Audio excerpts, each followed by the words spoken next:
ക്ലാസ്സിന് നമസ്കാരം. എന്റെ പേര് അഭിനയ ആഷിഖ്. എന്റെ സ്കൂളിന്റെ പേര് LMS LPS കൊല്ലവം വിള. ജവഹർലാൽ നെഹ്റു ചരിത്രം. ഇന്ത്യയുടെ ആദ്യ പ്രധാനമന്ത്രിയായിരുന്നു ജവഹർലാൽ നെഹ്റു. 1889 നവംബർ 14 മോത്തിലാൽ നെഹ്റുവിന്റെയും സ്വരൂപ റാണിയുടെയും മകനായി അലഹാബാദിൽ അദ്ദേഹം ജനിച്ചു. ഇദ്ദേഹത്തെ ആധുനിക ഇന്ത്യയുടെ ശില്പി എന്ന് വിശേഷിപ്പിക്കുന്നു.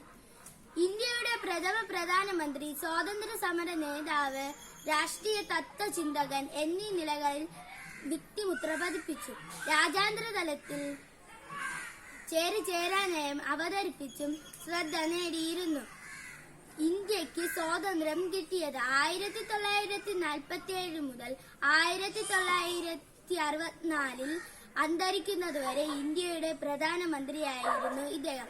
ലണ്ടനിലെ പ്രശസ്തമായ കേംബ്രിഡ്ജ് സർവകലാശാലയിൽ നിന്നുമാണ് നെഹ്റു ബിരുദം നേടിയത്.